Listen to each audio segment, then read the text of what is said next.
It's been hard work these last 4 years. It is very time consuming and it is hard work. But I'll tell you what, it is worth every single minute when a program comes together or a project is happening and the smiles of the children are all over you. It just washes over you and makes you know that it is worth all of the effort that you put into it. Brownsville wants to be vibrant. The people want to feel better. They may not know exactly how, but they're ready and willing to listen and try. Vibrancy is what we need to return to the city, and that includes an integrative approach, not just in economic development, not just in education, not just in wellness, but all three put together by a team on the commission that can understand how those things work together, because they don't detract from each other. Quite frankly, they enhance each other.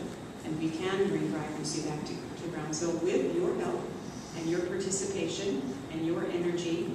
We can do so. If I am elected again, I will work just as hard, if not harder, for the following 4 years and be right there with you. Thank you very much. Roberto Rest. Let me just rephrase a lot of things. We have 4B money, quality of life, and guess where it all went? To the sports park. That could have gone to the quality of life of downtown. $35 million gone. And still the sports park is still a money pit. When you talk about, a lot of citizens have told me, we're forgotten. The South Coast is forgotten. West Side, forgotten. North Side, forgotten. I worked all those areas, and like I said, I do not take credit for anything. I don't need to take credit. I did build bridges. If you want to go to Amistad Road, I had a bridge built there for people, children to cross a canal because the city refused to listen to me. We finally got the newspaper printed, and they found money right away to build a bridge. I don't like to see anybody crossing on pipes over a canal. Please go down there. Another thing is, I have worked for you, and a lot of you all know who I am. By telling the truth, is that a crime? By being truthful, again, for anything that happens in Brownsville, it's a crime. It's not. All of you have your opinions, and I have to listen to every one of you. Don't have to say, I go out there looking. I go out and do action. That's what it's supposed to be. If you elect me, you're going to see a completely different type of commissioner out there. And that's what I want to see for the rest of this panel, if they become commissioners. Thank you. Thank you very much. And now we'll move to District 4 and Letty first. What I'd like to do as District 4 Commissioner, like I said, there's so many things that have gone down the drain. There's too much time that they have let lapse in the barrios, La Moraya, Ramireño, Riverside, Las Prietas. You go down there, it's a different, you don't even know what's going on. It looks so different because people, economic changes, they don't have money to invest in their houses anymore. They used to. We used to have manufacturing down here. We used to have Levi's. We used to have Hager. We used to have Titan Tire. We used to have Eagle Bus. We don't have those things anymore. We can't talk about those luxuries. There's no food on that table anymore. We don't have a lot of things, but we do have a lot of obstructive government. You can't do this, and you can't do that, and you shouldn't do this, and you shouldn't eat hot dogs, and you should eat yogurt, and you should not do this, and you should... Those are all personal issues. That's got nothing to do with government. If I want to eat a hot dog tomorrow with chili on top of it, that's my choice. Our choices are limited in Brownsville, and the more Dr. Gowen speaks, the more we lose more. That is health issues. You know, we're not running for health commissioners here. We're running for city commissioners, and it should be stated as so. Thank you. Thank you. John Villarreal. Again, I want to thank you all for coming out. I know you're in the middle of your final exams, and I know how hectic that can be, so it really means a lot to me that you made the time to be here.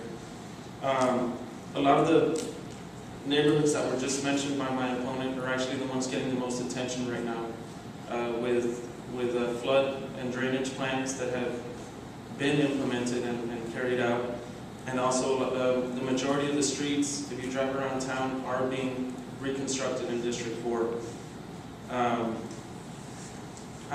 looking for the most important endorsement out there, which is yours. You're the people I'm going to represent. I'm not looking for an endorsement from the fire department.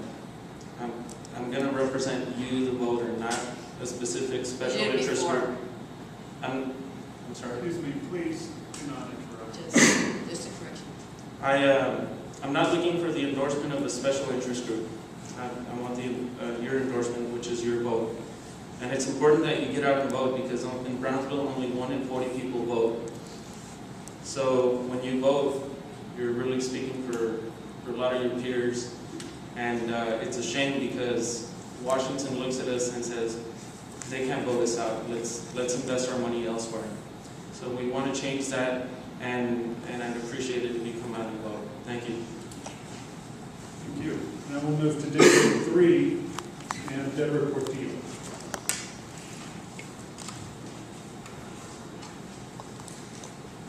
Well, I have always admired communities that are successful, and the one thing they have in common is a unified vision and a team that is working together to put this vision forward. So I believe that all of us need to come together. This isn't a commission seat that one person fills. This is everyone. Everyone in this room, everyone in the community, all of your voices need to be heard. And part of that, to echo some of what Commissioner Villarreal has said, is actually getting out there to vote, having your voice being heard. And not too long ago, I was in that seat. I was in your seat right now, and I speak to the UTB students. And I never understood what it meant to vote. I never really thought about how my one vote would have such a humongous impact on our community. So I can't stress that enough, because we are the future. And if you don't put yourself out there, if you're not actively concerned about this community, then you can't complain that what you wanted didn't get done. So I humbly ask for your support. And I am trying to spearhead the movement for youth, because we are the future. Thank you. Thank you. David Felder. Well, as closing here, I'd like to again thank the Center for Civic Engagement, the League of Women Voters, everybody here that is in attendance and watching, for caring about your community. To conclude on what I would like to really say, I would love to see a reduction in taxes here in Brownsville and to reduce our debt. I think that is one of the main factors that affects us by bringing services that we need to do down here. I've once heard that the city of Brownsville has a $150 million debt, where the city of McAllen has almost zero. We need to improve the quality of life, whether it's building sidewalks, fixing our roads, fixing our infrastructure, improving public safety, improving the fire department, bringing more ambulances to our city to help each and every one of us out. But in all, we need to promote our city. We need to bring people down here. We have a lot of winter Texans that come down here in the winter, and we need to have them bring other people to grow our city. We need to educate everyone, so that way we have an educated base. But after it's all said and done, we need unity, and we need a plan, and we need to go in the right direction. And we need to stop wasting money. And I'm asking for your vote, and again, thank you everyone for coming. Vote David Belfrich. All right. Thank you. And now, Leo Rosales.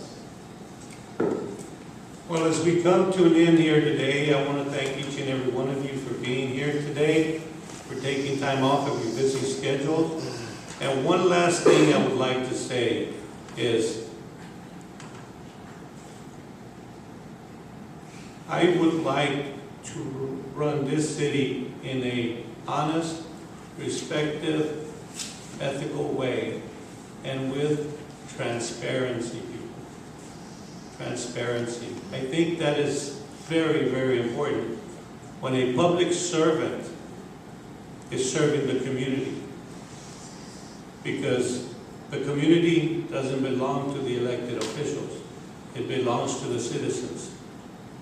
And that makes you. And I urge you to go into my website, leobronzo.com. You'll read about my plan there. It's more in depth. And then you can make an informed decision. Thank you. Thank you. Now I have some closing remarks, but before